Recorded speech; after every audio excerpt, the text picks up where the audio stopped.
Hi எல்லாருக்கும் வணக்கம். Welcome to PR digital diary. எல்லோரும் எப்படி இருக்கீங்க? இன்றைக்கி இந்த வீடியோ எதை பற்றி பேச போகிறேன் அப்படின்னா, நாங்கள் எப்படி கனடாவுக்கு வந்தோம், எந்த விசா மூலியமாக வந்தோம் அப்படின்னு தான் இந்த வீடியோவில் சொல்ல போகிறேன். எங்கள் சேனலை நீங்கள் புதுசாக சப்ஸ்கிரைப் பண்ணுறீங்கன்னா உங்களுக்கு தெரிஞ்சிருக்காதுன்னு நினைக்கிறேன். நாங்கள் டென்மார்க்கில் 3 இயர்ஸ் இருந்தோம். அதுக்கப்புறம் தான் கனடா வந்தோம். டென்மார்க்கு நான் தனியாக வீடியோ போடுறேன். அது எந்த விசாவில் போனேன், எதனால் அங்கேருந்து நான் கனடா வந்தேன் அப்படின்னு அது தனி வீடியோவில் போடுறேன். இந்த வீடியோவில் வெறும் கனடாவுக்கு எப்படி வந்தோம், எந்த விசா மூலியமாக வந்தோன்னு மட்டும்தான் சொல்ல போகிறேன்.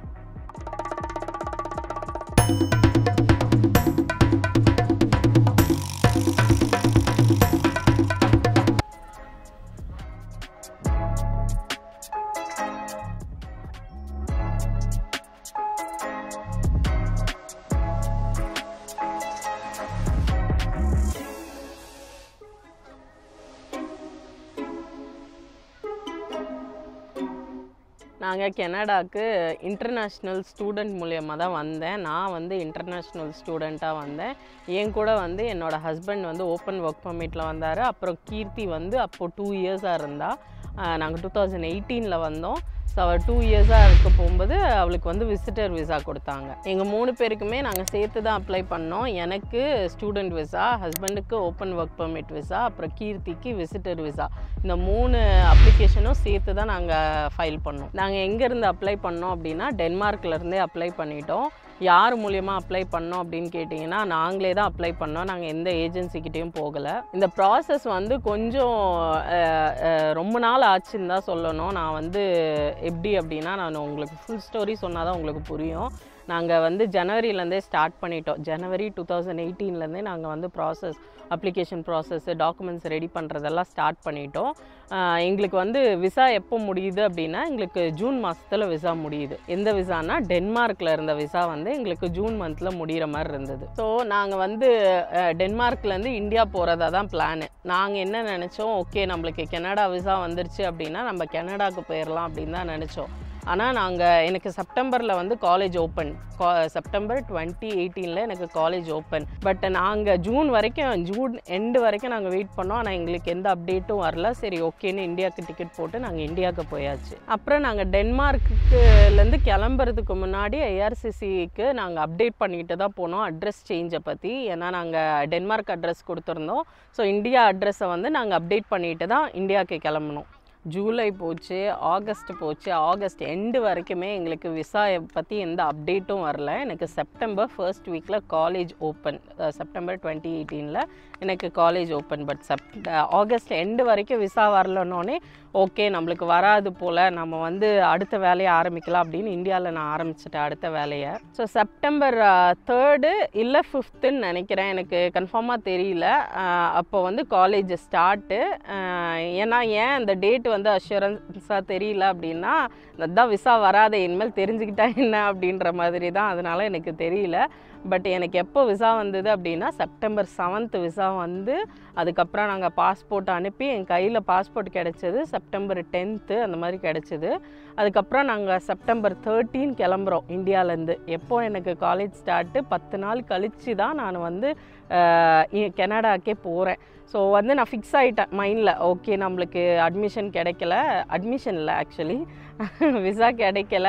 அதனால் நம்ம அடுத்த வேலையை இந்தியாவில் என்னென்னலாம் இருக்குது அதை ஸ்டார்ட் பண்ணலான்னு போகும்போது திடீர்னு விசா வந்தோடனே எனக்கு கொஞ்சம் அப்செட் ஆயிடுச்சுன்னு தான் சொல்லலாம்.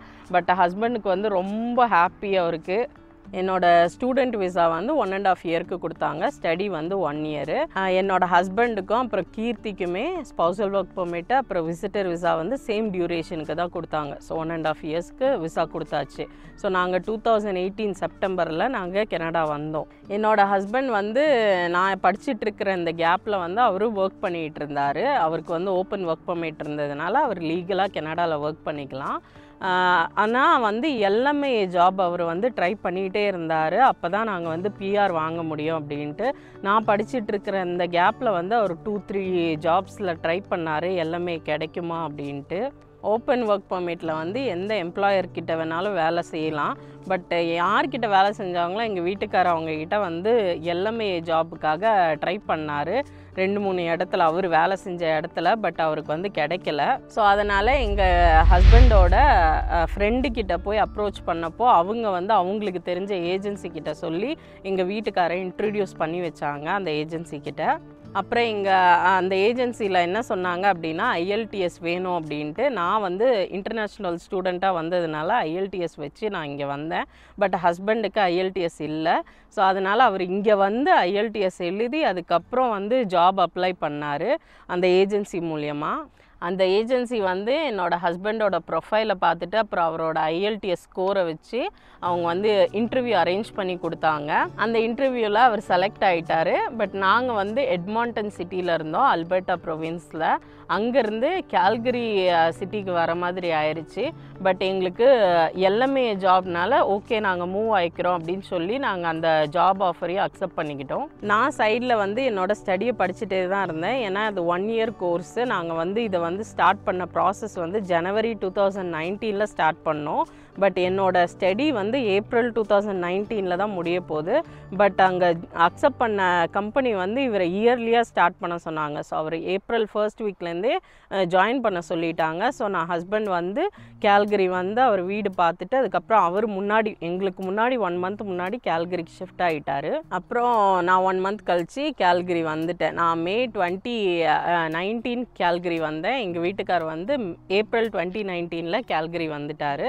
ஸோ அவர் ஜாப் போக ஆரம்பிச்சிட்டாரு. அப்புறம் நான் வந்து கீர்த்தியை வச்சுட்டு இருந்ததுனால நான் கீர்த்தியை பார்த்துட்டு வீட்டில் தான் இருந்தேன். எந்த ஜாபுக்கும் ட்ரை பண்ணாமல் இருந்தேன். ஸ்டில் நாங்கள் வந்து ஸ்டூடெண்ட் விசா, அவர் ஓப்பன் ஒர்க் பர்மிட்டு, அதுக்கப்புறம் பாப்பா விசிட்டர் விசாவில் தான் இருந்தா. இப்போ எங்களோட அடுத்த ஸ்டெப் என்ன அப்படின்னா நாங்கள் விசா வந்து அப்ளை பண்ணணும். அவருக்கு க்ளோஸ்டு ஒர்க் பர்மிட்டை அப்ளை பண்ணணும். அப்புறம் நான் ஓப்பன் ஒர்க் பர்மிட் ஆகணும். அப்புறம் பாப்பா வந்து விசிட்டர் விசாலே தான் இருப்பாள். இந்த விசாவை சேஞ்ச் பண்ணணும் அப்படின்னா நாங்கள் வந்து என்ன பண்ணோம் அப்படின்னா இங்கே கேல்கரி சிட்டிலேருந்து 3 hours டிரைவில் US பார்டர் இருக்குது. அது பேர் வந்து கவுட்ஸ் பார்ட்ரு. ஸோ நாங்கள் அங்கே போனோன்னா 1 டேயில் விசா சேஞ்ச் பண்ணி நம்ம வந்துடலாமே அப்படின்ட்டு நாங்கள் அங்கே போயிருந்தோம். ஸோ காலையில் போனோம், ஈவினிங் எங்களுக்கு விசா ஸ்டாம்ப் பண்ணி கொடுத்துட்டாங்க. ஸோ இப்போ வந்து அவர் வந்து க்ளோஸ்டு ஒர்க் பர்மிட்டாக இருக்கார், நான் ஓப்பன் ஒர்க் பர்மிட்டாக இருக்கேன். அப்புறம் பாப்பா விசிட்டர் விசாவாக இருக்கா. இந்த பாத்வே மூலியமாக தான் நாங்கள் வந்து PR அப்ளை பண்ணணும். இப்போ வந்து ஹஸ்பண்ட் வந்து 1 இயர் அவருக்கு கெனடியன் எக்ஸ்பீரியன்ஸ் கிடைச்சதுக்கப்புறம் PNPனா என்னோடய ப்ரீவியஸ் வீடியோஸ் பார்த்துருந்தீங்கன்னா தெரிஞ்சிருக்கும். ப்ரொவின்ஷியல் நாமினி ப்ரோக்ராம், அது வந்து அல்பர்ட்டா ப்ரொவின்ஸ்குள்ளது. எங்களுக்கு வந்து லெட்டர் ஆஃப் இன்விடேஷன் கிடச்சிச்சு. அது மூலயமா நாங்கள் PR அப்ளை பண்ணோம். PR வந்து எங்களுக்கு நவம்பர் 2021 கிடச்சிது. ஸோ நாங்கள் செப்டம்பர் 2018 வந்தோம். அப்புறம் நவம்பர் 2021 தான் நாங்கள் PR ஆகணும். எங்களோட PR வந்து எப்படின்னா ஸ்டெயிட் வே கிடையாது. நான் வந்து ஸ்டடி பர்மிட்டில் வந்தேன், அப்புறம் ஹஸ்பண்ட் ஓப்பன் ஒர்க் பர்மிட்டில் வந்தார். அப்புறம் அப்படியே ஸ்விட்ச் ஆகிட்டோம். அவருக்கு எல்லாமே ஜாப் ஆஃபர் கிடைச்சோன்னே அவர் வந்து க்ளோஸ்டு ஒர்க் பர்மிட் ஆகிட்டார், நான் ஓப்பன் ஒர்க் பர்மிட் ஆகிட்டேன். இந்த ப்ராசஸில் கீர்த்தி வந்து விசிட்டர் விசாவே தான் இருந்தாள். அதுக்கப்புறம் நாங்கள் எல்லாம் சேஞ்ச் பண்ணி எங்களுக்கு வந்து நவம்பர் 2021 PR கிடச்சிருச்சு. ரொம்ப சந்தோஷம் எங்களுக்கு. அப்புறம் இந்த கேப்பில் வந்து சாரும் பிறந்துட்டா. அவள் வந்து சிட்டிசனாக தான் இருக்கா. அவள் வந்து மே 2020 பிறந்தா. ஸோ அவள் வந்து கெனடியன் சிட்டிசனாக தான் இருந்தாள். எங்களுக்கு கிடைக்கிறப்போ PR, அவள் கெனடியன் சிட்டிசனாக தான் இருந்தாள். இப்போ நான் இந்த வீடியோவில் என்ன சொல்ல போகிறேன் உங்களுக்கு அப்படின்னா, இந்த லூப் ஹோலே வந்து எடுத்துட்டாங்க கவர்மெண்ட்டு. ஸோ இப்போ யார் வந்து மெயின் அப்ளிகண்ட்டாக வராங்களோ, இப்போ நான் இன்டர்நேஷ்னல் ஸ்டூடெண்ட்டாக வந்தேன்ல, ஸோ நான் தான் மெயின் அப்ளிகண்ட். ஸோ என் மூலியமாக தான் PR ஆக முடியும். அந்த லூப் ஹோலே எடுத்துட்டாங்க. ஸோ அந்த டீட்டெயில்ஸையும் நான் spousal open work permit changes அப்படின்ட்டு ஒரு வீடியோ போட்டிருக்கேன். அந்த வீடியோவோட லிங்க்கை நான் கீழே டிஸ்கிரிப்ஷனில் உங்களுக்கு கொடுக்குறேன், நீங்கள் அதை போய் பாருங்கள். இந்த சேஞ்சஸ் மட்டும் இல்லை, கனடா இமிக்ரேஷனில் நிறைய சேஞ்சஸ் வந்துருச்சு. நான் 2018 இங்கே கனடாவுக்கு வந்தேன். ஸோ PR வந்து 2021 வாங்கினேன். அதுக்குள்ளே இவ்வளோ சேஞ்சஸ் இப்போது 2024 ஆகுது, கிட்டத்தட்ட 3 இயர்ஸ்லேயே இவ்வளோ சேஞ்சஸ் இருக்குது. இன்னும் நிறைய சேஞ்சஸ் இருக்குது, அதை நான் இன்னும் ஃபுல்லாக உட்காந்து படிக்கலை. சப்போஸ் எது எனக்கு இன்ட்ரெஸ்டிங்காக இருக்கும் அந்த கனடா இமிக்ரேஷனில் அதை கண்டிப்பாக உங்கள்கிட்ட ஷேர் பண்ணுறேன். அப்புறம் 2023 லாஸ்ட் இயர் மேல வந்து லூகேஷ் பிறந்தான். ஸோ அவனுக்கு வந்து ஸ்ட்ரெயிட்டாக கெனடியன் சிட்டிசன்ஷிப். இங்கே ஒரு ப்ளஸ் பாயிண்ட்டாக இல்லை அது ஒரு அட்வான்டேஜஸாக சொல்லலான்னு நினைக்கிறேன்.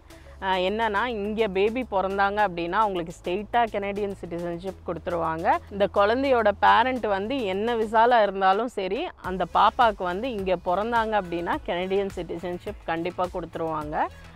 அப்போ வந்து ஓசிஐ இப்போ இந்தியாவுக்கு வரணும் அப்படின்னா ஓசிஐ நம்ம அப்ளை பண்ணி அவங்களுக்கு வாங்கி வச்சுக்கணும். அப்படி தான் நான் சாருக்கும் வாங்கி வச்சுருக்கேன், அப்புறம் லூகேஷ்க்கும் ஓசிஐ வாங்கி வச்சுருக்கேன். ஆனால் டென்மார்க்கில் அப்படி இல்லை. கீர்த்தி டென்மார்க்கில் தான் பிறந்தா. அவளுக்கு வந்து சிட்டிசன்ஷிப் தரல, பர்த் சர்டிஃபிகேட் மட்டும்தான் கொடுத்தாங்க. ஸோ அவளுக்கு இன்ட்ரெஸ்ட் இருந்தால் 18 இயர்ஸ், அவளோட 18 இயர்ஸ் அப்போது அவள் வந்து போய் டென்மார்க் போய் சிட்டிசன்ஷிப் கிளைம் பண்ணிக்கலாம். பட் அந்த டைமில் அவளுக்கு டேனிஷ் தெரிஞ்சிருக்கணும். இந்த வீடியோவில் நாங்கள் எப்படி கனடா வந்தோம், எப்படி விசா வாங்கினோம் அப்படின்ட்டு உங்களுக்கு தெரிஞ்சிருக்கும்னு நினைக்கிறேன். எங்களோட வீடியோஸ் உங்களுக்கு பிடிச்சிருந்தா ப்ளீஸ் லைக் பண்ணுங்கள், ஷேர் பண்ணுங்கள், கமெண்ட் பண்ணுங்கள். அப்படியே எங்களோட சேனலுக்கு சப்ஸ்கிரைப் பண்ணுங்கள். மறக்காமல் அந்த பெல் நோட்டிஃபிகேஷனை நீங்கள் கிளிக் பண்ணிட்டீங்கன்னா நாங்கள் அப்லோட் பண்ணுற வீடியோஸ் உங்களுக்கு இன்ஸ்டன்ட் நோட்டிஃபிகேஷனாக வரும். தேங்க்ஸ் ஃபார் வாட்சிங். உங்களை அடுத்த வீடியோவில் பார்க்குறேன். பாய். எதுவும் சொல்லணுமா? வேணாம், போங்க. நான்லாம் நோட்ஸ் எல்லாம்